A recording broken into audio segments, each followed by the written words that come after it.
So many people who buy a motorhome look at the layout, they count the number of beds, they look at the colour of the upholstery and nothing else.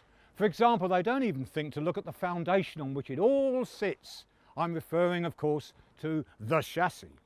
Now, at one time, the manufacturers would supply a cab and there would be a commercial chassis on the back, heavy, not so clever in its design perhaps, universal, and the first thing they did here at Alco, which is where they convert the basic chassis, would be to cut it away, throw it into the skip, and it was such a waste.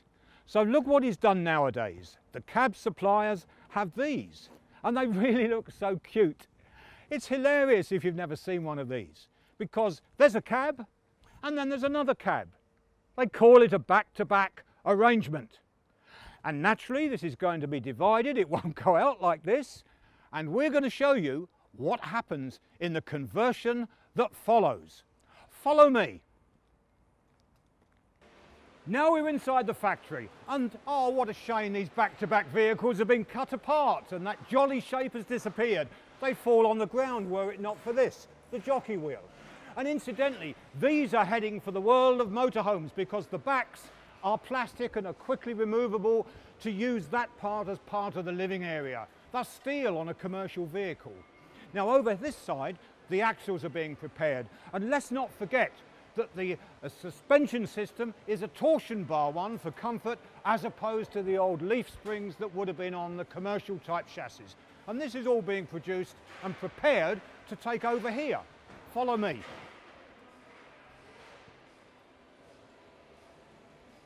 Here, incidentally, are some assembled chassis tubes, sections, brakes, all looking very new and smart. The tyres as well are specific for motorhomes.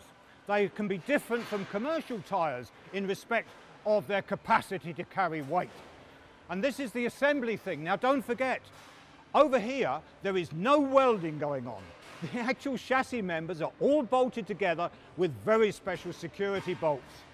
And that is the unit being brought into place with the axle completely fitted and these brake pipes, have a look at them all along here are pre-shaped, pre-formed and perfect. And my word, look at that one. Just look at the intricacy of that. Fantastic, ready to install. Let's have a look down here. There's a bin and there's various components inside. Oh, a lot of motorhomes are made with outriggers on the side and they support the floor at the outermost edges. Over here, people have been busy and this is the finished chassis ready to link up to the cab. Over here, you'll see that these are the seatbelt assemblies. And the point about these is they're all tested, tried, and over here they've been installed directly onto the chassis at this point for full security and strength. We've got another stage here. This is up on a ramp, and the great thing is we can see something very special. When we come down to this part, we can notice that the position where it's coupled up to the cab enables the chassis to be considerably lower than the height that it might have been. And in the context of the motorhome manufacturer and user, it means you haven't got to climb up quite so high to get indoors. So that's yet another feature of these wonderful galvanized units. Now we've got to just check that all the brakes are working in accordance with the weight and the load is put on it to make it realistic. Follow me, because that's really the chief end of the whole process. And it's over here. There's a rolling road that tests brakes.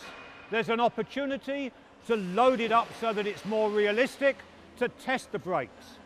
And there are various other things like checking the weight and so forth before it's ready to go out the door. Thorough in every respect, magnificent in a lot of features. No wonder so many motorhomes these days are built on this kind of structure.